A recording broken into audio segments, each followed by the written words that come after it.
பாட்டை நேயர்கள் அனைவருக்கும் வணக்கம். 26 சீசனை கடந்து 27வது சீசன்ல நுழைகிறோம். போன சீசன் முழுக்க நம்ம வந்து எண்ட் ஆஃப் த டெமோக்ரஸின்னு பேசணும். எண்ட் ஆஃப் த டெமோக்ரஸின்னா அதன் மீது அவநம்பிக்கையில பேசல, இருக்கக்கூடிய பிரச்சனைகளை பேசணும், சாத்தியங்களையும் பேசியிருக்கோம். அதே போல சிவில் சொசைட்டி, பொதுமக்கள், அமைப்புகள், அரசியல் சார்ந்து இயங்கக்கூடிய இளைஞர்கள், பெரியவங்க எல்லாருக்கும் சில சந்தேகங்கள் எப்பவுமே இருந்துகிட்டே இருக்கும்.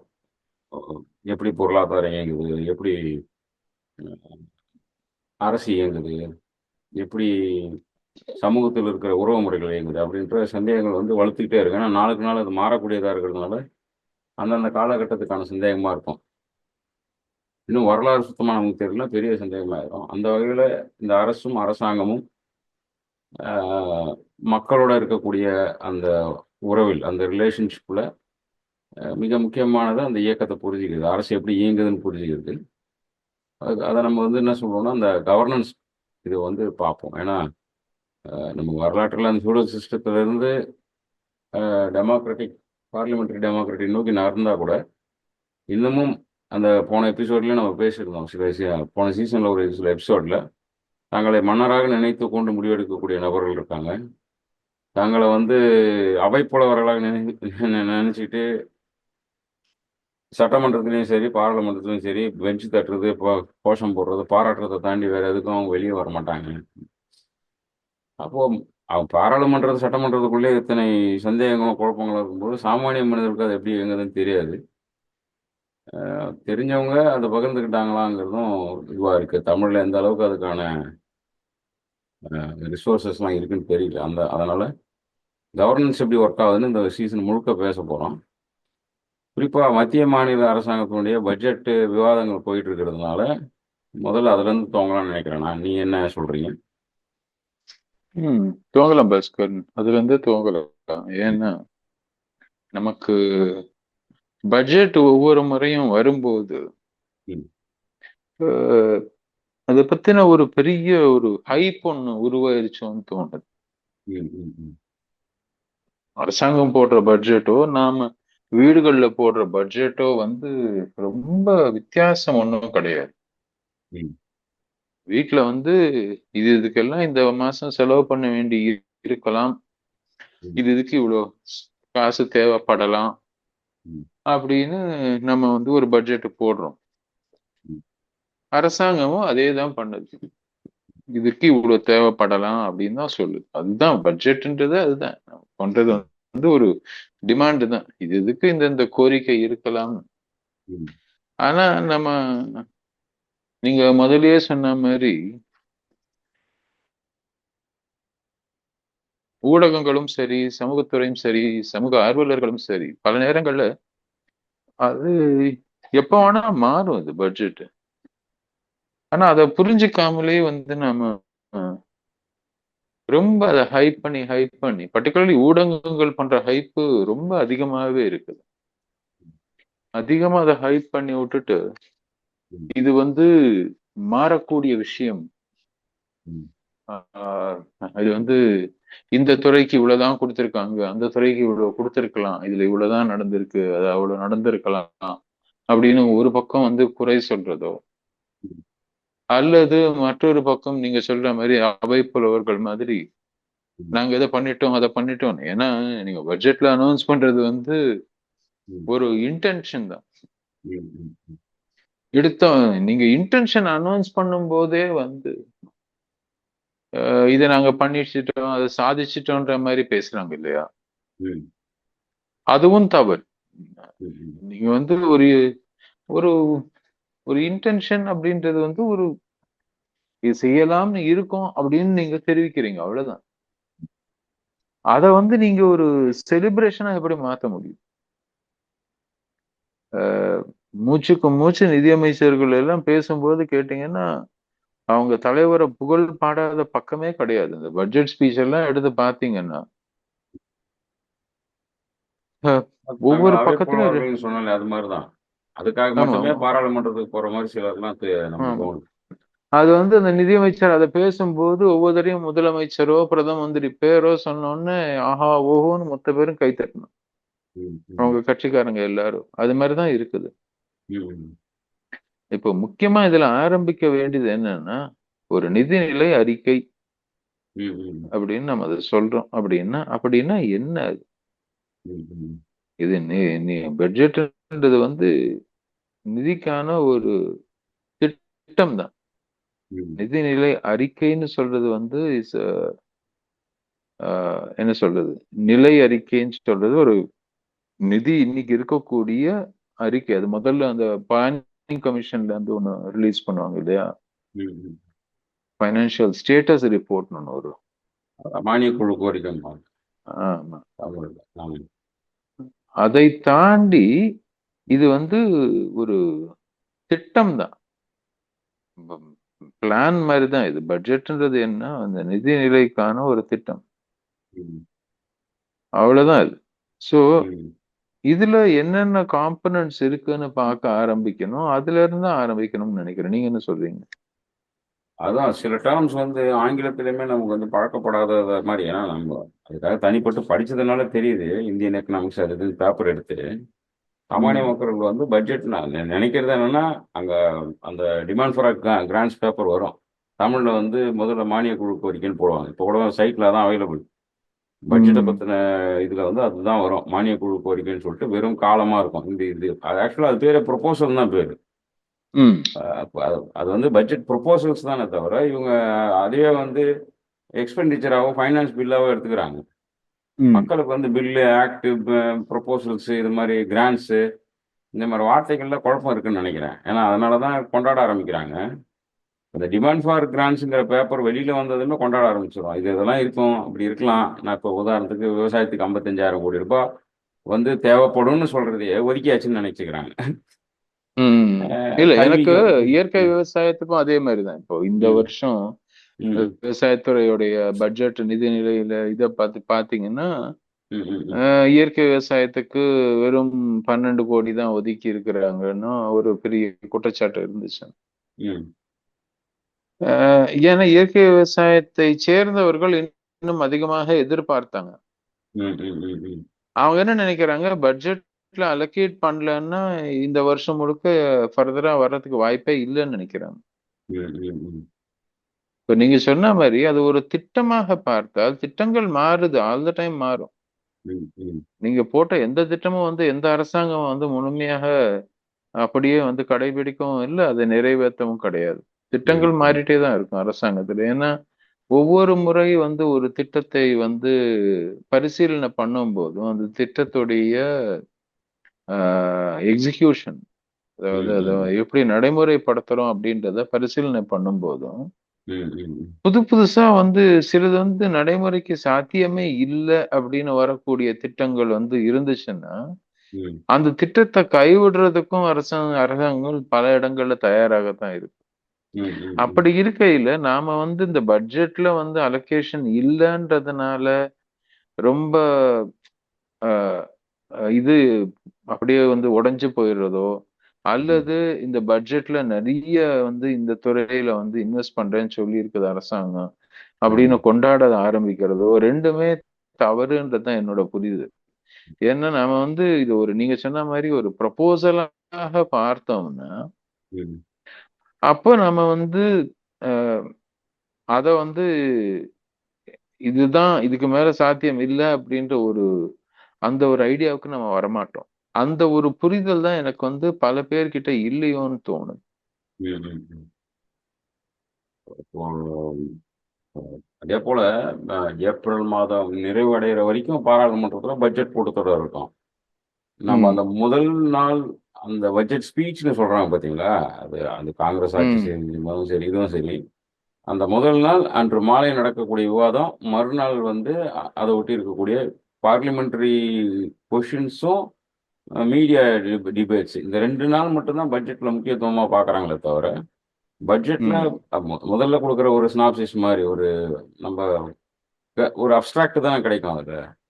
அதுக்கு ம். பிறகுதான் உங்களுக்கு வந்து கிட்டத்தட்ட 45 நாள் அதுல உரையாடுவாங்க. அந்த அந்த இந்த ம். வருஷம் வந்து 40 நாளுக்கு மேல அதை உரையாட போறதாக அறிவிப்பு வந்திருக்கு. இந்த 45 ம். நாள் தான் தினசரி உட்காந்து, இப்போ இன்னைக்கு நேத்து வந்து பேங்க் வேவ் பண்ணாங்க 16 லட்சம் கோடி, 16 ட்ரில்லியன் வந்து ம். வாராக்கடன் தள்ளுபடி, அதெல்லாம் தள்ளுபடி பண்ணும்போது தான் இங்கே ஒரு விவாதம் நடக்குது. 2,50,000 கோடி வந்து நமக்கு தமிழ்நாட்டுக்கு வர வேண்டிய பணம் வரலன்னு. அந்த 2,50,000 கோடிங்கிறது வந்து ஆல்மோஸ்ட் கல்வி, மருத்துவம், விவசாயம், தொழில்நுட்பத்துறை. இந்த 4 துறையும் சேர்ந்து அலோகேட் பண்ற பட்ஜெட் நமக்கு. ஒட்டுமொத்தமா. ம். அவங்க வந்து அது தராம இருக்கிறாங்கன்றது, இதெல்லாம் வந்து கவனிக்கப்படாமலோ, விவாதிக்கப்படாமலோ, அந்த முதல் நாள் ஹைலைட்டு ஸ்லைட்ஸ வச்சு, அதுவும் குறிப்பா இந்த சோசியல் மீடியா வந்ததுக்கப்புறம் அந்த நியூஸ் கார்டு தான்.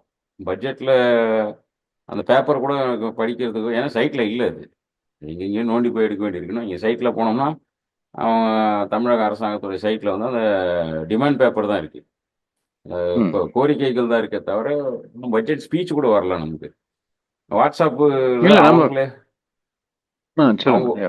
WhatsAppல அவங்க வந்து அந்த டிபிஐஆர் ரிப்போர்ட்ஸ்லாம் WhatsAppல சேனல் ஆரம்பிச்சுச்சு, அதில போட்டுன்னுக்குறாங்க. சைட்ல எங்க போய் எடுக்கிறதுன்னு தெரியல. அந்த மாதிரி இருக்கும்போது, இன்னும் அந்த அந்த 2 நாள் தான் 45 நாள் நடக்க வேண்டிய விவாதத்த, 2 நாள்லயே நம்ம முடிச்சுக்கிறோம். கொண்டாடி ஒரு திருவிழா மாரி கொண்டாடி முடிச்சிடுறோம். இல்லன்னா ஒரு ஒரு துக்க வீடு மாரி அனுசரிச்சு முடிச்சிடுறோம் அத. அதுக்கு மேல அதில இல்ல யாருக்கும் இது கவனம் இல்ல.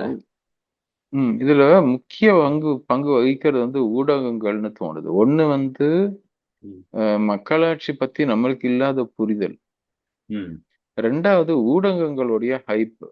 ம், ம், எனக்கு தெரிஞ்ச ஒரு 10, 15 வருஷத்துக்கு முன்னாடி வரைக்கும், ம், இந்த பட்ஜெட் கூட்டத்தொடருக்கு வந்து ம், ஹல்வா கிண்டுறது, ம், என்ன இதெல்லாம் வந்து இப்ப சமீபத்துல வந்த ம், சடங்குகள் மாரி ஆயிருச்சு. ம், நம்ம ஃபைனான்ஸ் மினிஸ்டர் வந்து அல்வா கிண்டுனாங்க. சுத்தி இருக்கவங்களுக்கு எல்லாம் அல்வா குடுத்தாங்க.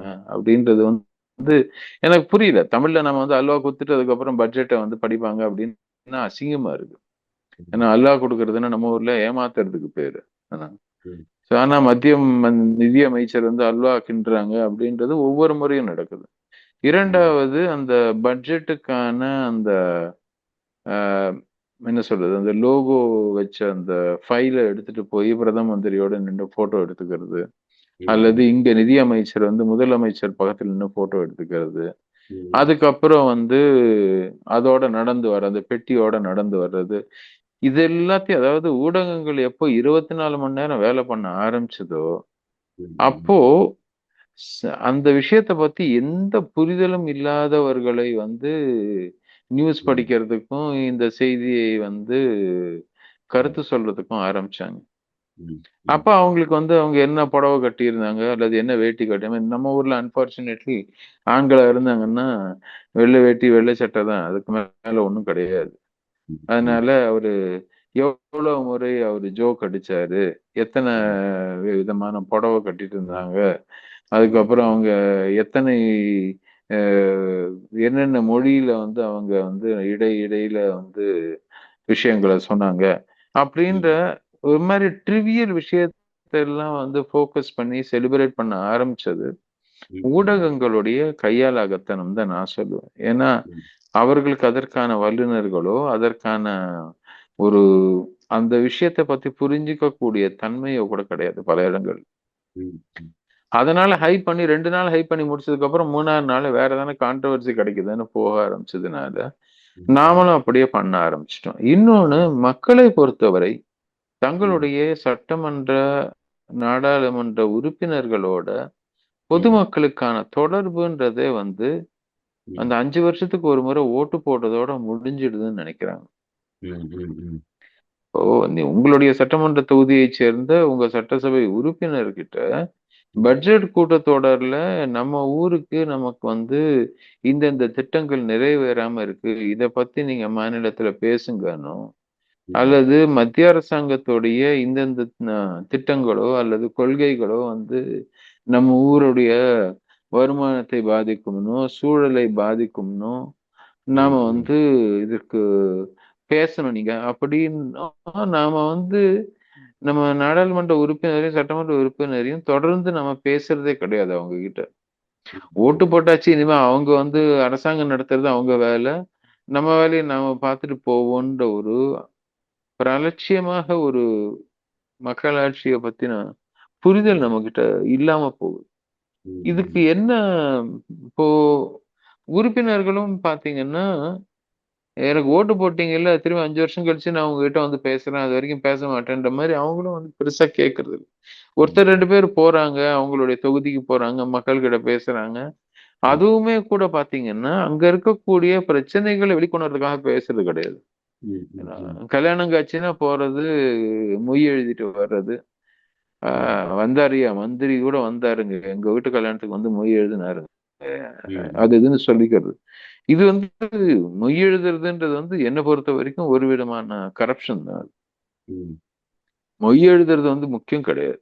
அவர் வந்து ம், சட்டசபையில பேசக்கூடியதோ அல்லது ம், நாடாளுமன்றத்துல பேசுறதோ வந்து எந்த அளவுக்கு உங்களுடைய கான்ஸ்டிடுவன்சிய பிரதிபலிக்குது. உங்களுடைய கான்ஸ்டிடுவன்சி இப்போ நமக்கு இருக்கக்கூடிய ஒரு மிகப்பெரிய பிரச்சனை என்னன்னா, ம், ம், நாம வந்து இப்போ அமெரிக்காவுல இருக்கக்கூடிய இந்த மாற்றங்கள் வச்சு பார்க்கும்போது, ம், ஏறத்தாழ 250லிருந்து 300 மில்லியன் மக்கள் விவசாயிகள் வந்து இந்தியாவுல ம், பாதிக்கிறதுக்கான வாய்ப்பு இருக்கு. இப்போ ட்ரம்ப் அட்மினிஸ்ட்ரேஷன் வந்து எடுத்துட்டு வந்திருக்கக்கூடிய இந்த மாற்றங்கள்னால. ம், ம், ஆ இங்க இருக்கக்கூடிய பன்னாட்டு ஆ என்ன சொல்ற ஐநா சபையை சார்ந்த நிறுவனங்கள் மூலமாக இங்கு நடக்கக்கூடிய பல ஆ திட்டங்களும் வந்து ட்ரம்ப் அட்மினிஸ்ட்ரேஷன் வந்து விலகிட்டுச்சுன்னா, ம், அந்த திட்டங்கள கைவிட வேண்டி வரும் இந்திய அரசாங்கம். ம், ம், அப்படி கைவிட்டதுன்னா, ஏறத்தாழ ஒரு ஆ 30 லே 300 மில்லியன்னா என்ன சொல்றது? 30 கோடி மக்கள் வந்து அதனால பாதிக்கப்படுறதுக்கு வாய்ப்பு இருக்கு. ம், ஆ ஆனா இத பத்தி நம்ம பேசுறோமா? நாம விவசாயியா இருந்தோம்னா, நாம வந்து நம்ம இது பாதிக்குமா அப்படின்னு யோசிக்கணும். இதற்கு ம், மத்திய அரசாங்கம் என்ன செய்ய போகுது? ம், அத எப்படி வந்து நெகோசியேட் பண்ண போறாங்க? இப்ப அவன் டாரிஃப் எல்லாம் இறக்கு அப்படிங்கிறான். ம், ம், டாரிஃப் எல்லாம் இறக்குன்னா, அவன் நாட்டுல இருந்து சோளத்தையும், இதையும் சோயாபீனையும், டைரி ப்ராடக்ட்ஸையும் எடுத்துட்டு வந்து இங்க டம்ப் பண்ண போறான். ம், அதே மாரி ஜெனடிக்கலி மாடிஃபைட் நம்ம வந்து மரபணு மாற்றப்பட்ட இத வந்து நாம இங்க பெர்மிட் பண்ணல. அது ம், வந்து பதப்படுத்தப்பட்ட உணவாக இருந்தாலும், ப்ராசஸ் பண்ணதாக இருந்தாலும், அதற்கு வந்து லேபிள் ஒட்டணும்ன்ற மாதிரி நம்ம எஃப்எஸ்எஸ்ஐல சொல்றோம். ம், அந்த ரெகுலேஷனை தளர்த்த சொல்லி இப்ப அவன் சொல்றான்.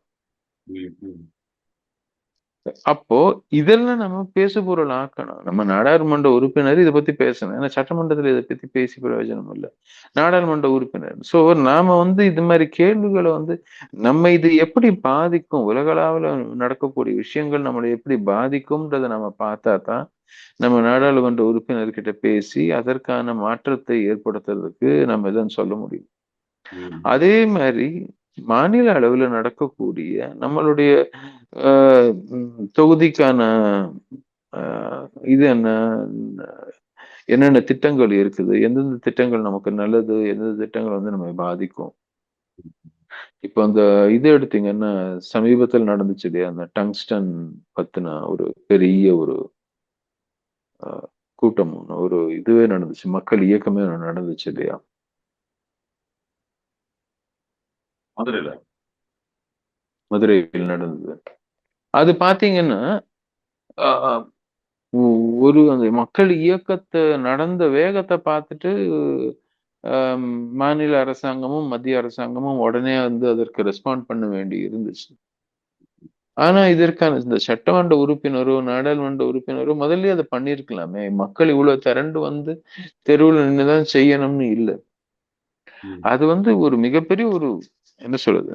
மக்களாக அத வந்து அந்த கம்பெனி வந்து இந்த வேதாந்தா கம்பெனியோடைய ஆட்களும், அ இவங்களும் வந்து மத்திய அரசாங்கத்துடைய அந்த அ நிர்வாகிகளுமா சேர்ந்து வந்து அந்த பகுதியில வேலை பண்ணத பார்த்து ஆரம்பிச்சு, இதற்கு ம், நீங்க எப்ப பெர்மிஷன் வாங்குனீங்க? எங்க பண்ணீங்கன்னு கேள்வி கேட்க ஆரம்பிச்சு, அது ம், மக்கள் அ தலைவர்களே வந்து அத பத்தி பல இடங்கள்ல கூட்டம் போட்டு பேசி, அத மாநில அரசுக்கும், மத்திய அரசுக்கும் தெரியப்படுத்தினதுக்கு அப்புறம் தான் அரசாங்கங்கள் அத பத்தி பேசுச்சே தவிர, ம், 1,00,000 மக்கள் தெருவுல வந்து நிக்கிறாங்கன்னும் போது தான் வந்து அங்க பிரதிநிதிகளே அத பத்தி பேச ஆரம்பிச்சாங்க. அதுவரைக்கும் ம், அவங்க வந்து இத பத்தி பேசவே இல்லையே!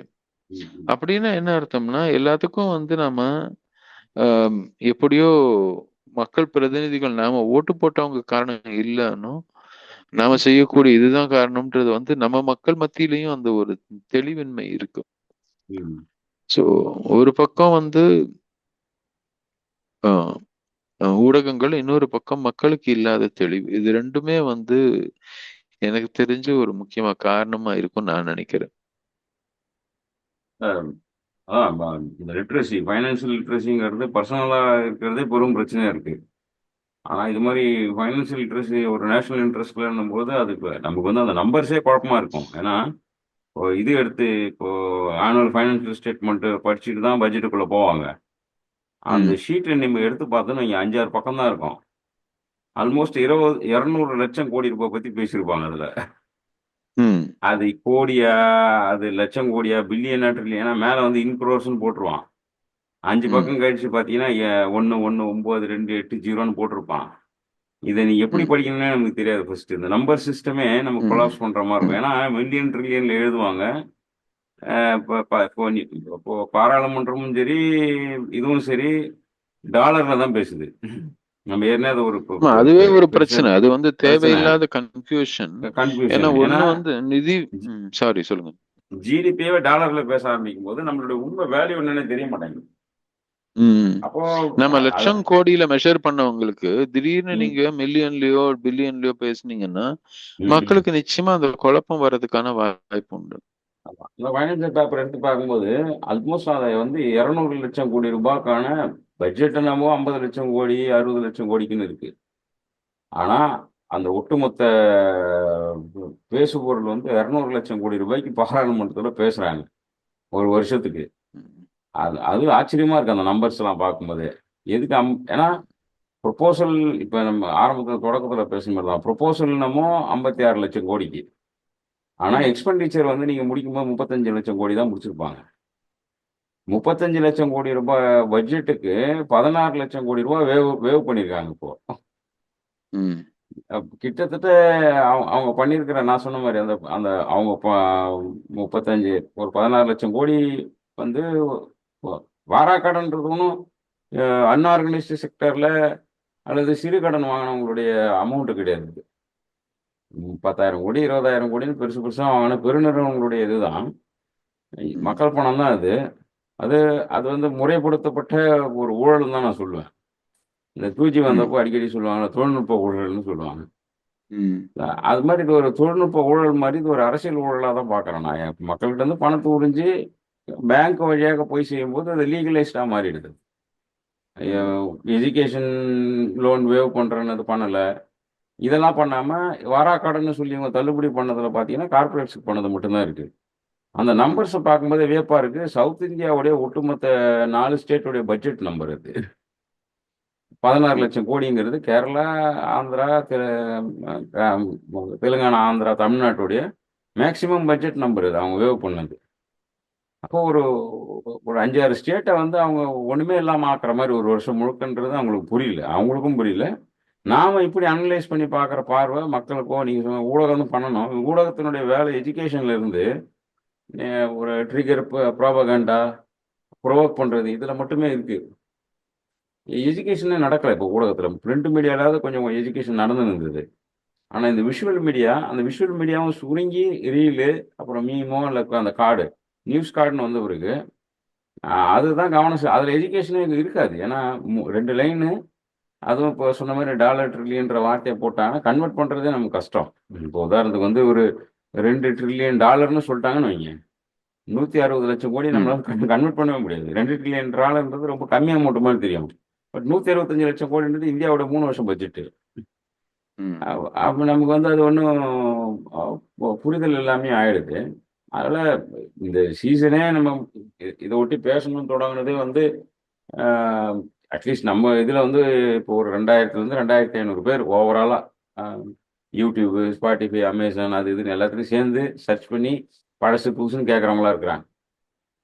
பழசும் கேட்பாங்க இல்லையா? நான் ஒரு 4 பேர், 5 பேராவது கேட்டுருப்பாங்க. நம்ம நூத்துக்கணக்குல போட்டோன்றதுனால ஆன் அன் ஆவரேஜ் 3000 கிட்ட வரைக்கும் கேட்கறாங்க. இந்த நபர்களுக்காவது இது போய் சேரணும் அப்படிங்கிற ஒரு யோசனை வருது.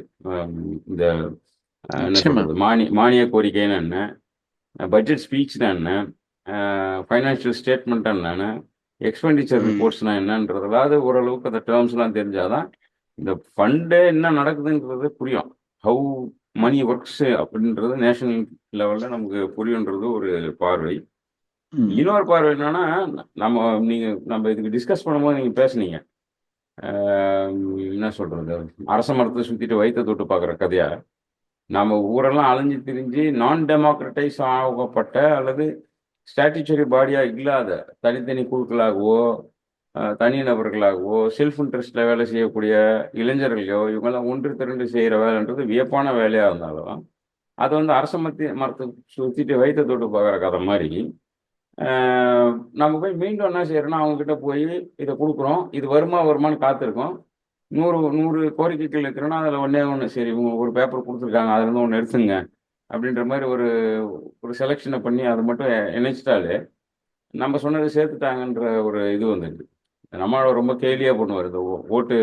எப்படி காந்தி வந்து பாராளுமன்ற அரசியல் கேலியும் கோபமா பேசுகிறாரோ, நம்மளோட இந்த ஓட்டு போடுறதே அப்படி கேட்பார். ஜெயிக்கிறோன்னா பார்த்து ஓட்டு போடுறதும்பாரு. ம், அப்புறம் போட்ட பிறகு நம்ம தான் தேர்ந்தெடுத்துட்டோம், அவன் நமக்கு எல்லாத்தையும் செய்வான் நம்புற மாதிரி. நம்ம அலைஞ்சு தெரிஞ்சு ஏதோ ஒரு வேலை செஞ்சு கொடுத்துட்டோம், அதனாலேயே அவங்க நம்மளை மதிப்பாங்க அப்படின்றத விட இன்னும் கொஞ்சம் மோர் இன்ஸ்டிடியூஷன் வைஸ் அதை ஒர்க் பண்ணுமோ, பஞ்சாயத்து ராஜ் வழியாகவோ அல்லது அரசாங்க அமைப்புகள் வழியாகவோ என்ன செய்யணுங்கிற எலெக்டட் ரெப்ரசன்டேட்டிவ் வழியாக என்ன செய்யணுன்றதையும் நம்ம விவாதிக்கணும், பேசணும். அந்த செயல் திட்டங்களையும் யோசிக்கணும்னு நினைக்கிறேன் நான். ஒரு பக்கம் எஜுகேஷன் ம். ஒரு பக்கம் இருந்தாலும் நாம் செய்வதெல்லாம் சரி நான் ஒரு நாள் நம்பிடக்கூடாதுல்ல நம்ம. அப்போ ம். இல்ல ரீஹைட்ரேட் பண்ணி பார்க்கணும்னு தோணுது. நிச்சயமா அது வந்து ஒரு முக்கிய கேள்வி பாஸ்கர் இந்த இடத்துல. ம் எல்லா பட்ஜெட்லயும் ம் மிக அதிக அளவு நிதி எதுக்கு ஒதுக்குறோம்னு நினைக்கிறீங்க? சென்ட்ரல்ல மிலிட்ரி, ஸ்டேட் மெடிசன் நான் ஃபாலோ பண்ண வகையில். ம். எல்லாத்தையும் விட அதிகமாக பட்ஜெட்ல இன்னி தேதிக்கு ஆக்கிரமிக்கிறது இருக்கக்கூடிய அரசாங்க அதிகாரிகளுக்கும் அரசாங்க நிர்வாகிகளுக்கும் சம்பளம் தான். சம்பளமும் பென்ஷனும் மல்டிபிளா தான். கேட்குறீங்க மொத்தமா. ஆமா. ம் ம் மொத்தமா பாத்தீங்கன்னா ம் சம்பளமும் பென்ஷன், இப்ப நீங்க சென்ட்ரல் மிலிட்ரின்னு சொன்னீங்க இல்லையா, ஆமா, மிலிட்ரியில கூட துறை சார்ந்து பாத்தீங்கன்னா சொன்னேன் நான், அந்த துறை சார்ந்து துறை ஒதுக்குறது. சார்ந்து இல்லாம பாத்தீங்கன்னா ம் ஒட்டுமொத்தமாக பட்ஜெட்ல ஏறத்தாழ எல்லா பட்ஜெட்லயுமே 60% மேல ம் நாம வந்து சம்பளத்துக்கு கொடுக்குறோம். ம் ம் ஆச்சா, அதுக்கப்புறம் ஒரு 10% to 20% வரைக்கும் வந்து நாம வாங்கின கடனை திருப்பி கொடுக்கறதுக்கு போகும். ம் சரிங்களா? இத ம் தாண்டி உங்களுக்கு இருக்கக்கூடிய மிஞ்சு மிஞ்சு போச்சுன்னா ஒரு 20-25% தான் வந்து ம் புது திட்டங்களோ அல்லது ம் புது விதமான அரசியல் ம் நிர்பந்தங்களோ அல்லது நாம எல்லாம் கொடுக்கக்கூடிய அந்த பெட்டிஷனோ வச்சு முடிவு ம் பண்றதுக்கு. ம் ஸோ இப்போ நீங்க இந்த புரிதல் வச்சுட்டு நம்ம பட்ஜெட்டை பார்த்தோம்னா ம் நாம என்ன பண்ணுவோம்னா முதல்ல எடுத்த உடனே கேட்க வேண்டிய கேள்வி, இவ்வளோ ச- காசு வந்து சம்பளத்துக்கு செலவு பண்றோம் அப்படின்னா ம் ம் அவங்க எல்லாம் யாருக்கு வேலை செய்யறாங்க? ம் ம் சரிங்களா? ஏன்னா ம் பென்ஷன் கொடுக்கறது நம்ம ஒன்றும் சொல்ல முடியாது. 35 வருஷம் அரசாங்கத்துக்காக வேலை பண்ணிட்டாங்க. இப்போ வந்து ஓடா தெரிஞ்சு போய் இருக்கிறவங்க, அதுவும் சுத்தமா அரசாங்கத்துலன்னு சொல்லவே வேண்டாம், சுயமரியாதை இழந்து வேலை செய்ய வேண்டி இருக்கும் பல இடங்கள்ல. ம் அப்படிப்பட்ட வேலை செய்யறவனுக்கு ஒரு சின்ன காம்பன்சேஷனாக வந்து அவங்க வாழ்க்கைக்கு பென்ஷனா கொடுக்குறோம். ம் ம். அதை தாண்டி வந்து வேலை செய்யறவங்க எதுக்காக செய்யறாங்க? இப்ப அவங்களுக்கும் இந்த பட்ஜெட்டுக்கும் சம்பந்தம் இருக்குதான்னா இருக்கு. ம் அவங்களும் இந்த பட்ஜெட்டுக்காக வேலை செய்யறாங்க. ம் நமக்கு வந்து இப்ப நீங்க சொன்னீங்களே, அந்த தவறு நாம எங்க இழைக்கிறோம் அப்படின்னா, இந்த பெட்டிஷன் கொடுத்த உடனே நாம சொல்றது ஒத்துக்குவாங்க அப்படின்னு நினைக்கிறோம் இல்ல. ம் இந்த அரசமத்தை சுத்தி நம்ம அடிமை வயிறு தொட்டு பாக்குற அந்த கேட்டகரி தான் அது. ம் சோ இவ்வளவு சிப்பந்திகள் இவ்வளவு பேர் வந்து மாசக்கணக்கா வேலை பண்ணிட்டு ம் நாம வந்து ஏதோ ஒரு பெட்டிஷன், காந்தி வந்து அசிங்க அசிங்கமா திட்டுவார், இந்த பெட்டிஷன் கொடுக்கிற கலாச்சாரத்தையே திட்டுவார் ஒரு காலத்துல. ம் நாம வந்து பெட்டிஷன் கொடுக்குறோம் ஒரு தனிநபராகவோ ஒரு இன்ட்ரெஸ்ட் குரூப்பாகவோ சேர்ந்து கொடுக்குறோம் அப்படின்னும் போது ம் நாம மக்களாட்சியின் பிரதிநிதித்துவத்தை நம்ம வெளிக்கொண்டு வரோம் அப்படின்ற மாதிரியோ அல்லது மக்களாட்சியில இதெல்லாம் சகஜம்ன்ற மாதிரியோ பண்றோம். ம், ம், ஆனா மக்களாட்சியில தேர்ந்தெடுக்கப்பட்ட நபர்கள் இருக்காங்க இல்லையா? ம், நீங்க திருவண்ணாமலையில நீங்க இருக்கிறீங்க அப்படின்னா உங்க திருவண்ணாமலையில ஒவ்வொரு பஞ்சாயத்துக்கும் ஒரு பஞ்சாயத்து தலைவர் இருக்கிறாங்க, நீங்க ஓட்டு போட்டவங்க. ம், ஒரு எம்எல்ஏ இருப்பாரு. உங்களுக்கு எவ்வளவு சீட் எம்எல்ஏ சீட் இருக்கும் இல்லையா? ம், அந்த எம்எல்ஏ இருப்பாரு. அதுக்கப்புறம் ஒரு நாடாளுமன்ற எம்பி ஒருத்தர் இருப்பாரு. ம், சுத்தமாக. நாம திருவண்ணாமலையில இருக்கக்கூடிய விவசாயிகளோ அல்லது நெசவாளர்களோ அல்லது மாணவர்களோ யாருக்கானும் ஒரு பிரச்சனை இருந்துச்சுன்னா முதல் கட்டமாக நாம நம்ம இந்த மக்களாட்சி உடைய அந்த கட்டமைப்பை நாம நம்புறோம் அப்படின்னா ம், முதல் கட்டமாக அவங்கள இதுல உள்ள எடுத்துட்டு வரணும். ம், ம், ம், அவங்கள உள்ள எடுத்துட்டு வந்தான்னா ஃபைலுக்குள்ள போ. ம், ம், நீங்களும் நானும் கொடுத்தான்னா அது ஒரு பெட்டிஷன் தான். பெட்டிஷன்றது ஃபைல் கிடையாது.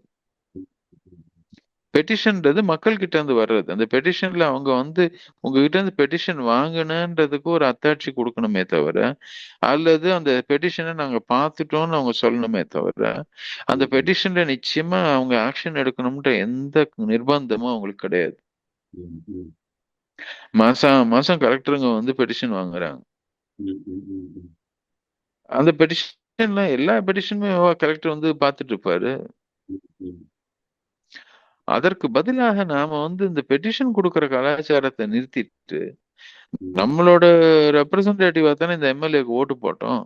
ம், அவர்கிட்ட ம், போய் உட்காந்து பேசுவோம். ஏன்னா எம்எல்ஏ கிட்ட அந்த ஊரை சேர்ந்தவங்க, அவருக்கு ஓட்டு போட்ட ஊரை சேர்ந்தவங்க ஒரு 20 பேர் நாங்க உங்ககிட்ட பேசணும் அப்படின்னு சொன்னா எந்த எம்எல்ஏவும் மறுக்க போறது கிடையாது.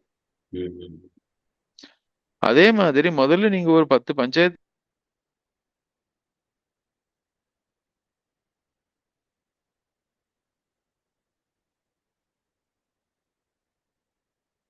கட் ஆயிடுச்சு.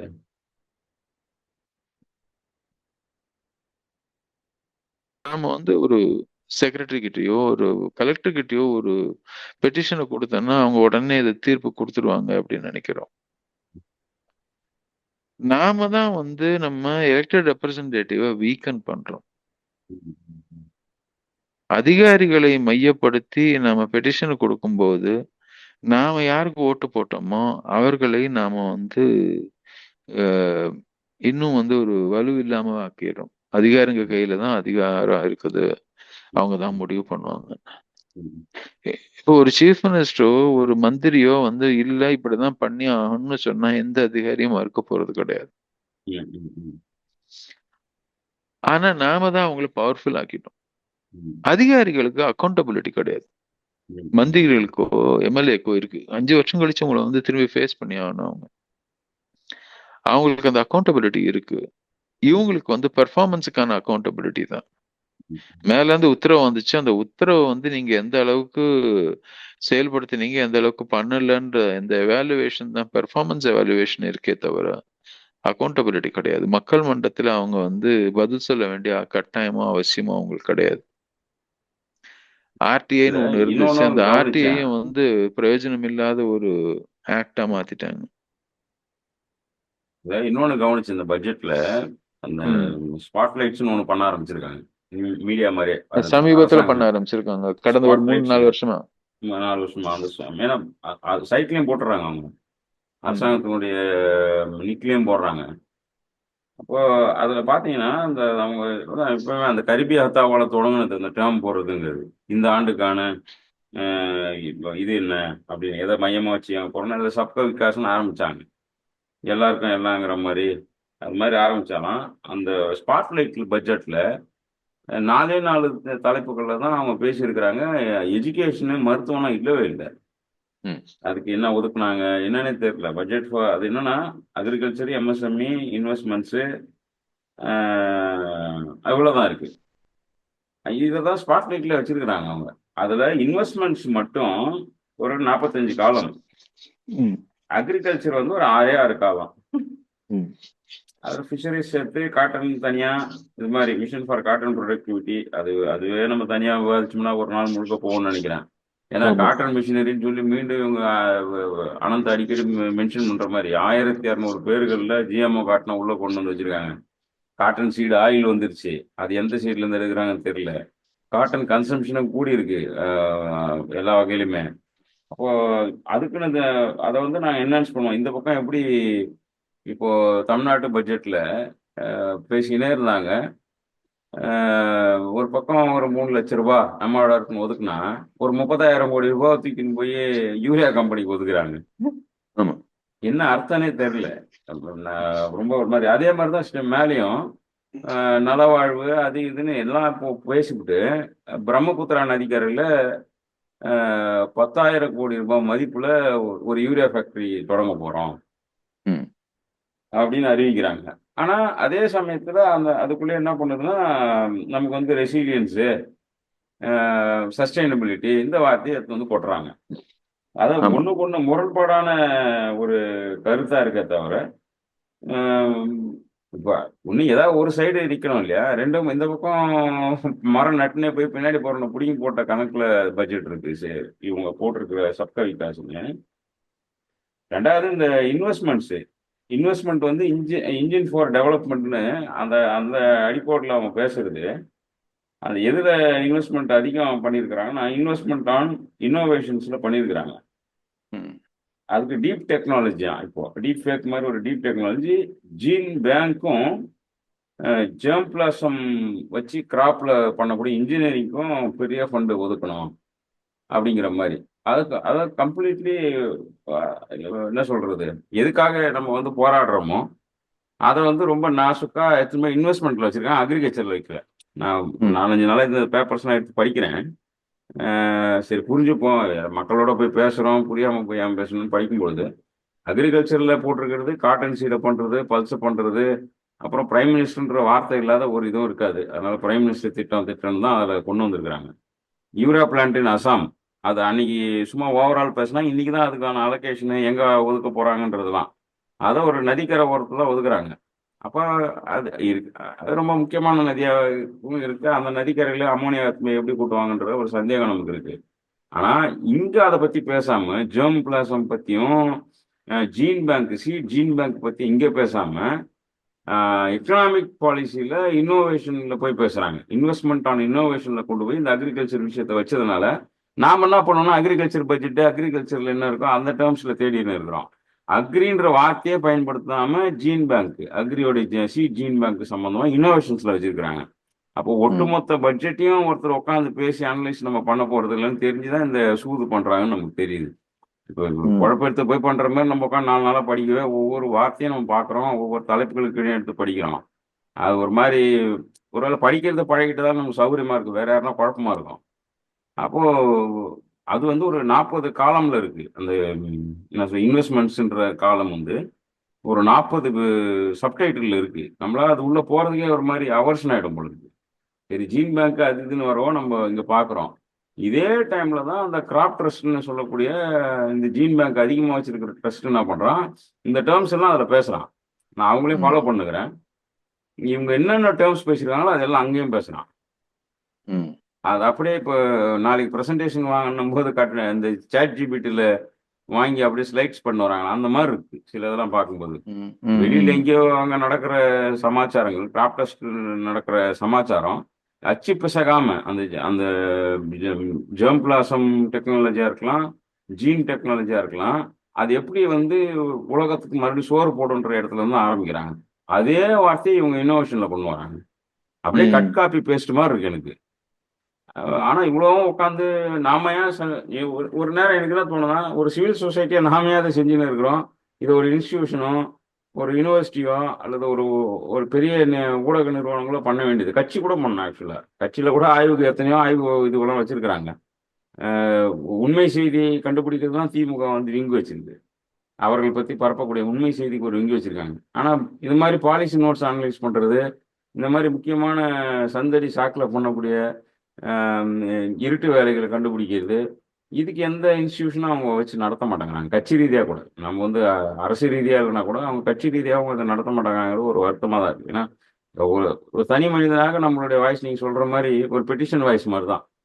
அது ம். ஒரு பேப்பராகவோ மற்ற டிபேட்டாவோ மாறுறதுக்கு வாய்ப்பு இருக்க மாட்டேங்குது. ஆனால் இருந்தாலும் நம்மோட சுற்றி இருக்கிறவங்க கல்வி புலத்தில் தொடர்ச்சியாக வேலை செய்கிறோம். அதை எங்கே போனாலும் அந்த கல்வி மாதிரியாக பார்க்கறதுனால இந்த மண்டையை உடச்சி படிக்க வேண்டியிருக்கு. பெரிய அஹ், குழப்பங்கள் நிறைந்த ஒரு பட்ஜெட்டுன்றதும் தெரியுது. ஏன்னா அவங்களுக்கே அது என்னன்னு புரியாம தான் துண்டு துண்டா பேசினுக்கிறாங்க. முழுமையான ஒரு புரிதலோட எதிர்க்கட்சியோ ஆளுங்கட்சியோ பேசுன மாதிரி நான் பார்க்கல. ஏன்னா இனிமே தான் எதிர்க்கட்சியோடைய டிபேட்ஸ்லாம் வரும்.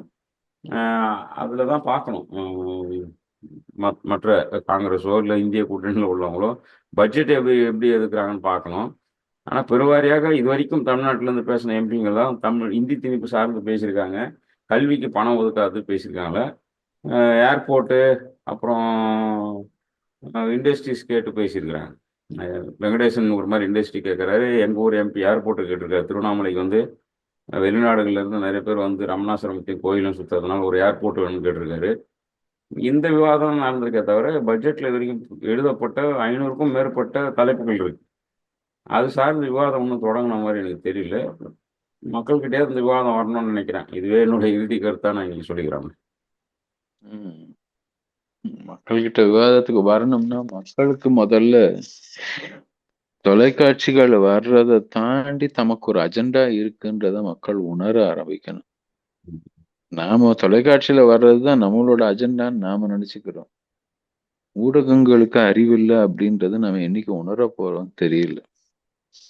பெரும்பாலான ஊடகங்கள் வந்து கான்ட்ரவர்சியை தினம் தினம் இன்ஜினியர் பண்ணி உருவாக்கி அதுல அவங்களுடைய வியூவர்ஷிப் ரேட்டிங்கை அதிகப்படுத்த மாத்திரமே தான் வந்து அவங்க வேலை செய்யறாங்களே தவிர அதுல இருந்து வரக்கூடிய விளம்பரத்துக்கு, ஏன்னா வியூவர்ஷிப் அதிகமாச்சுன்னா அந்த சேனலுக்கு விளம்பரங்கள் அதிகமாக வரும். விளம்பரங்கள் அதிகமாக வந்ததுன்னா அந்த சேனலுடைய முதலாளிக்கு லாபம் அதிகமாகும்.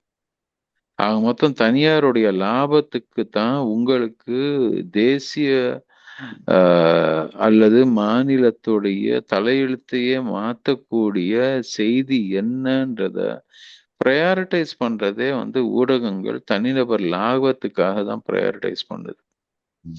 அதை புரியாமலே தான் நாம வந்து அவங்க சொல்றதெல்லாம் வந்து நமக்கு முக்கியம்னு நினைச்சிட்டு பேசிட்டு இருக்கிறோம்.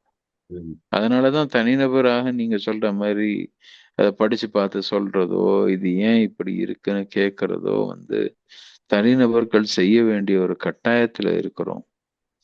அதற்கான ரிசர்ச்சோ ஆய்வுகள் நடத்தக்கூடிய நிறுவனங்களோ அல்லது academic institutions, financial academic institutions எவ்வளவோ இருக்கு. எந்த ஒரு டிபார்ட்மெண்ட் ஆஃப் எக்கனாமிக்ஸ் எடுத்து பண்ணலாம் இல்லையா? எத்தனை காலேஜ்ல டிபார்ட்மெண்ட் ஆஃப் எக்கனாமிக்ஸ் இருக்கு. அவங்க எல்லாம் எடுத்து பண்ணலாமே, அனலைஸ் பண்ணலாமே. அவங்க யாரும் பண்றதாக எனக்கு தெரியல.